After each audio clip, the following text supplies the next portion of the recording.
पिछले 2 सालों से हम इतिहास का सबसे भयानक जेनोसाइड रोज अपनी आंखों के सामने देख रहे हैं।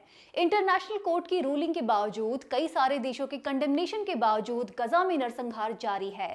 क्या आप भी सोचते हैं कि दुनिया के इतने शक्तिशाली देश इस स्थिति में क्यों हाथ बांधे बैठे हैं? क्यों दुनिया भर में प्रोटेस्ट, धरनों और इतनी आवाजें उठाने के बावजूद नरसंहार जारी है?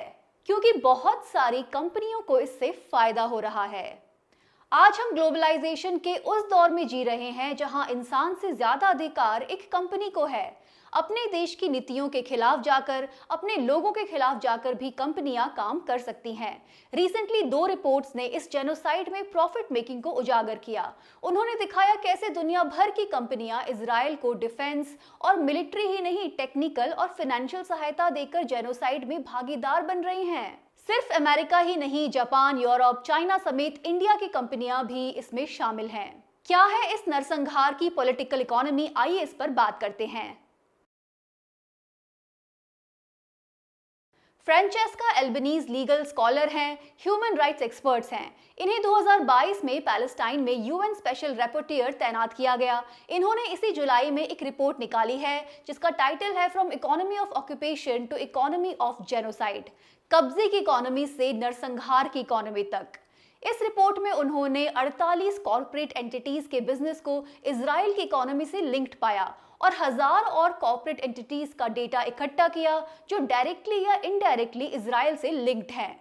उनका कहना है कि इन कंपनियों ने जानबूझकर डॉक्यूमेंटेड और सिस्टमैटिक अब्यूज को नजरअंदाज किया और अपना बिजनेस चालू रखा।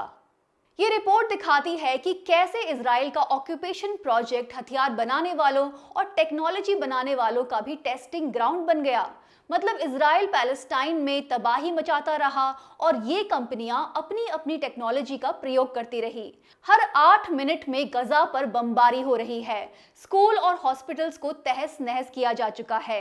हर सड़क, बिल्डिंग, घर, पेड़ को निशाना बनाया गया है। ना लोगों के पास पीने का पानी छोड़ा है, ना खाना। ऐसे निहत्थे लोगों पर मल्टीनेशनल कंपनियां अपनी टेक्नोलॉजी का इस्तेमाल कर रही हैं। नेचर में छपी एक लेटेस्ट रिपोर्ट के अनुसार अब तक 80,000 से ज्यादा लोग मारे गए हैं, जिनमें 60% महिलाएं और बच्चे हैं। क्या बच्चों ने भी कोई बॉम्ब बनाया था? मिलिट्री और टेक इंडस्ट्री के साथ साथ फाइनेंशियल सिस्टम और एकेडमिक सिस्टम ने भी इस जेनोसाइड में साथ दिया।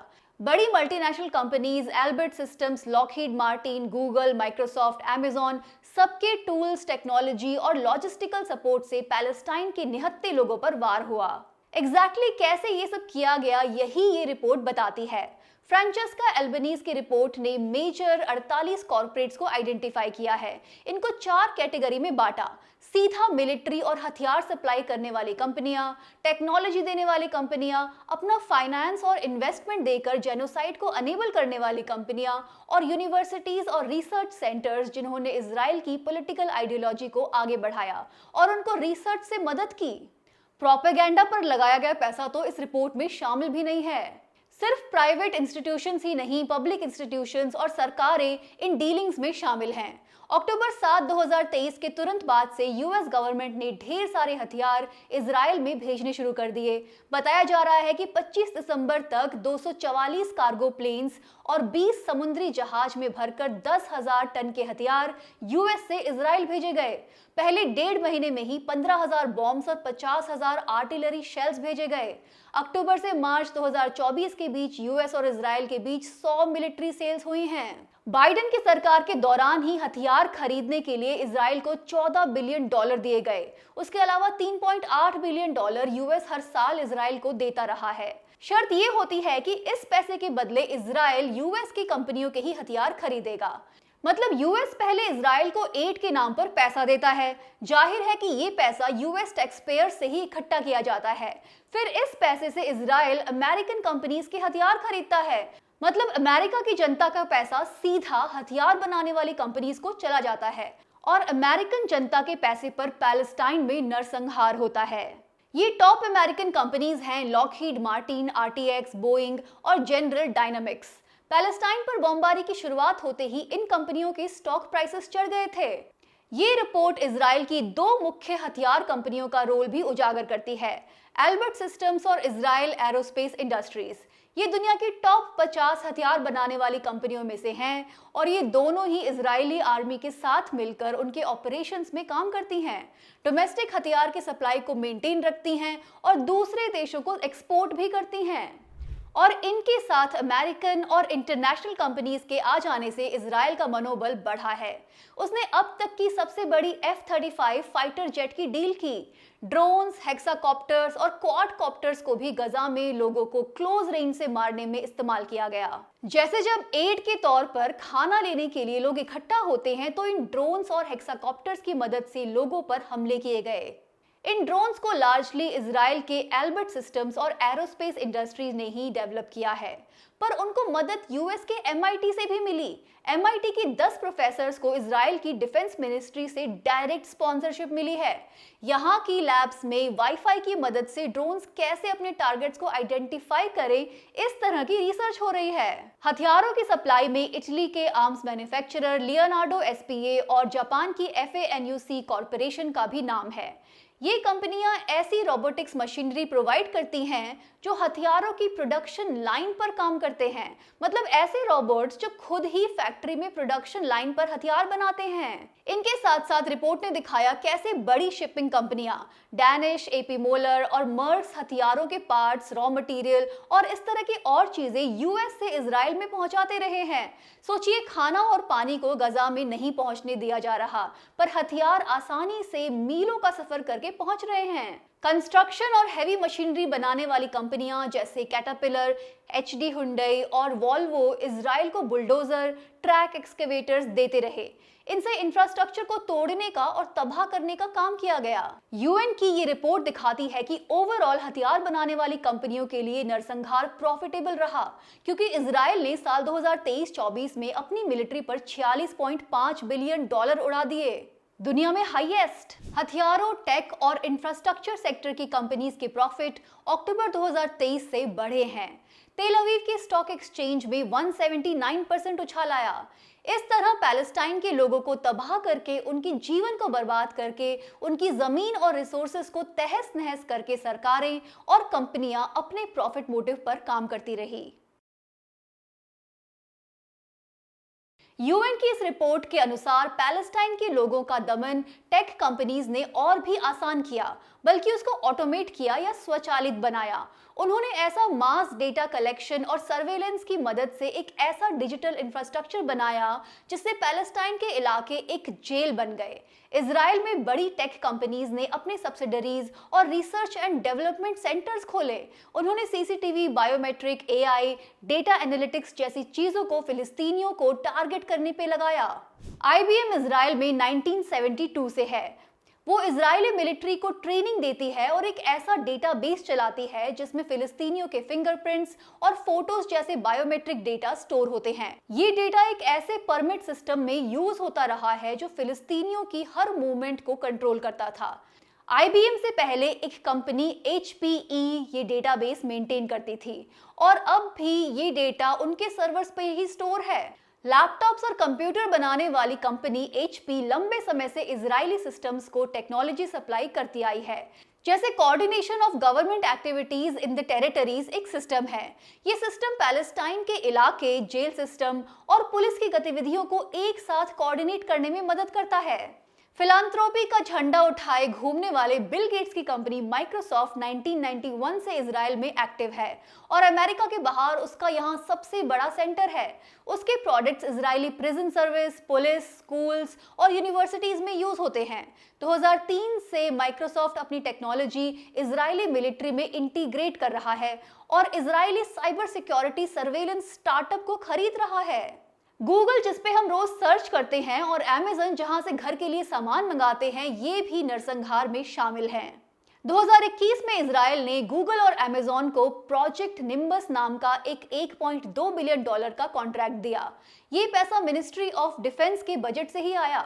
इसके तहत दोनों कंपनीज इजराइल को क्लाउड स्टोरेज, कंप्यूटिंग और AI की टेक्नोलॉजी दे रहे हैं। इससे इजराइल और उसकी मिलिट्री को डेटा प्रोसेसिंग, सर्वेलेंस और डिसीजन मेकिंग में मदद मिलती है। रिपोर्ट में एक नाम पेलांटिर टेक्नोलॉजीज का है। इस कंपनी ने इजराइल को ऑटोमेटिक प्रिडिक्टिव टेक्नोलॉजी दी है। इसका काम होता है कि रियल टाइम में युद्ध के मैदान में क्या हो रहा है और किसका खात्मा करना है, ऐसे डिसीजंस एआई खुद ही ले ले। पर यहाँ तो युद्ध ही नहीं है, पैलेस्टाइन के निहत्थे बच्चों और महिलाओं को ये टेक्नोलॉजी टारगेट कर रही है।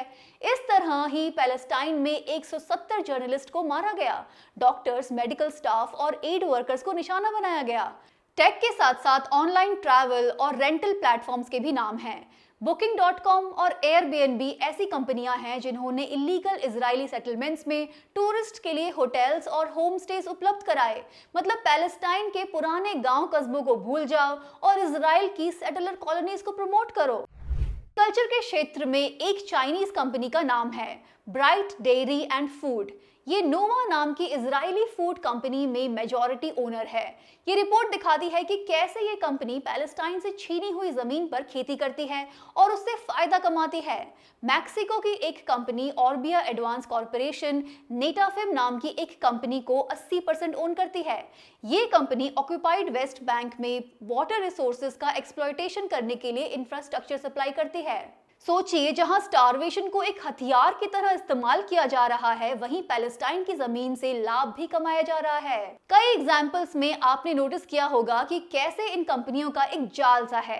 कोई किसी की सब्सिडरी है, कहीं किसी का आधा शेयर है, कहीं 80%, किसी की पेरेंट कंपनी का ठीक से पता नहीं, कोई स्टार्टअप के नाम पे ऑपरेट कर रही है तो कोई रिसर्च ऑर्गेनाइजेशन के नाम पे।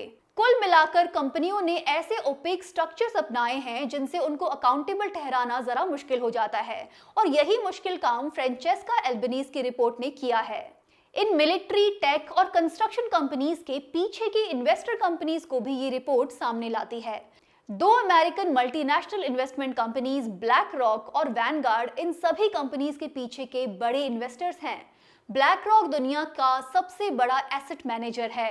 ये पलांटीर में 8.6% हिस्सा रखता है, माइक्रोसॉफ्ट में 7.8%, अमेजॉन में 6.6%, अल्फाबेट यानी कि गूगल में 6.6% इसका हिस्सा है। यही नहीं, आईबीएम में 8.6%, लॉकहीड मार्टिन में 7.2% और कैटरपिलर में इसका 7.5% हिस्सा है। इसी तरह वैनगार्ड, जो दुनिया का दूसरा सबसे बड़ा एसेट मैनेजर है, इसकी भी कई कंपनीज में हिस्सेदारी है। कैटरपिलर में 9.8%, शेवरॉन में 8.9% और पेलांटीर में 9.1%।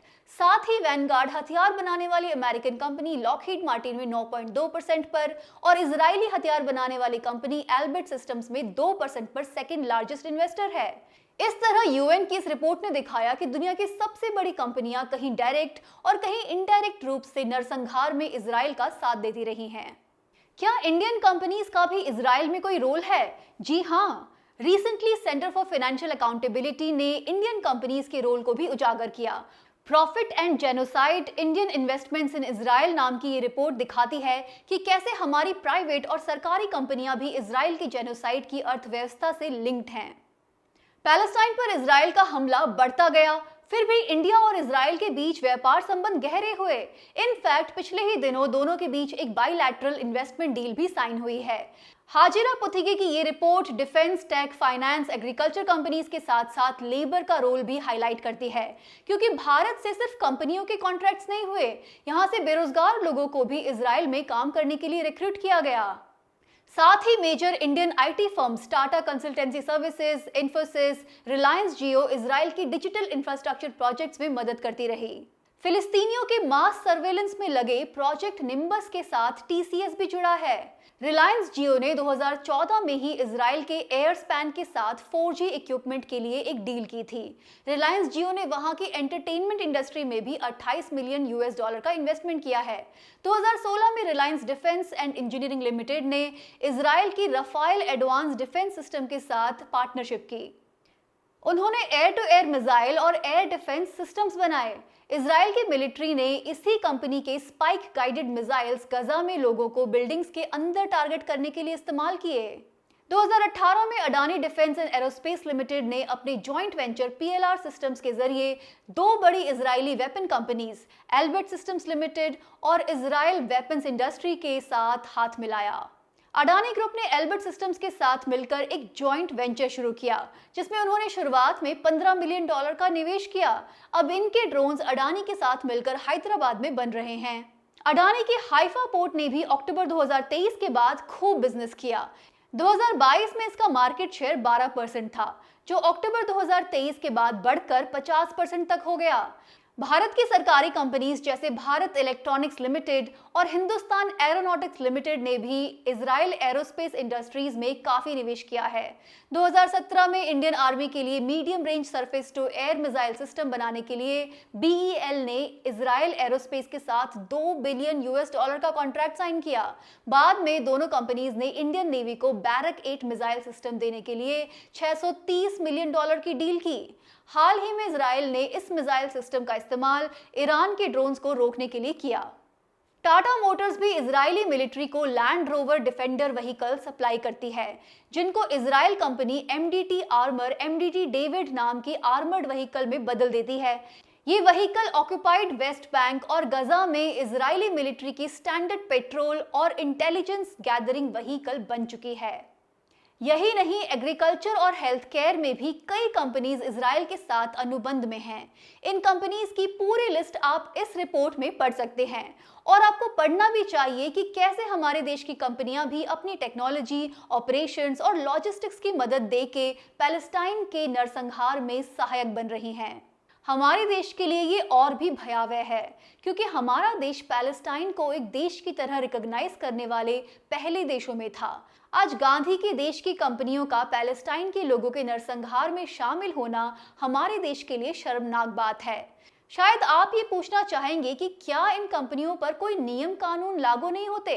क्या प्राइवेट कंपनियां इंटरनेशनल लॉ के तहत जवाबदेह हैं? फ्रांचेस्का एल्बनीज की रिपोर्ट दिखाती है कि हाँ, इंटरनेशनल लॉ के तहत कोई भी private company human rights violation के लिए उत्तरदायी है, चाहे वो डायरेक्ट एक्शन से हो रहा हो या उनके बिजनेस पार्टनरशिप से।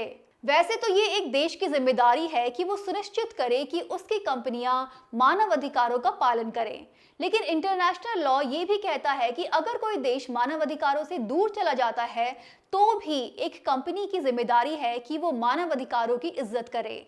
अगर वो ऐसा नहीं करते और उनके काम से मानव अधिकारों को हानि पहुंचती है तो वो इंटरनेशनल लॉ के तहत लायबल हैं। इनफैक्ट उनके एग्जीक्यूटिव्स पर इंटरनेशनल कोर्ट्स में क्रिमिनल लायबिलिटी का मुकदमा चलाया जा सकता है। लेकिन सब तरह की नैतिकता को ताक पर रखकर दुनिया भर की कंपनियां 2 साल से नरसंहार में शामिल होती रही। अब ये नहीं कह सकते कि इन कंपनियों को पता नहीं था। ये अच्छी तरह जानती हैं कि इनके ऑपरेशंस, लॉजिस्टिक्स और टेक्नोलॉजी ने गजा को तबाह किया है। बहुत समय से दुनिया भर के लोग एक स्वर में कह रहे हैं कि गजा में नरसंहार तुरंत बंद हो, लोगों को राहत सामग्री पहुंचे। कई देशों से करीब 500 लोग 44 नाव लेकर गजा की तरफ निकल चुके हैं। ये रिपोर्ट लिखे जाने तक वो गजा से बस कुछ ही दूरी पर हाई रिस्क जोन में पहुंच चुके थे। एक तरफ ये बहादुर नागरिक हैं, दूसरी तरफ मुनाफे पे चलने वाली कंपनियां। आज दुनिया भर के लोग सड़कों पे हैं और ताकतवर देशों के ताकतवर नेता खामोश हैं। मानव अधिकारों की शपथ लेने वाले नेता कुछ भी नहीं कर पा रहे, वहीं दुनिया के आम लोग अपनी आत्मा की आवाज पर उठ खड़े हुए हैं। Thank you for watching Cracknomics. मिलते हैं अगले हफ्ते टू क्रैक मोर इकोनॉमिक्स।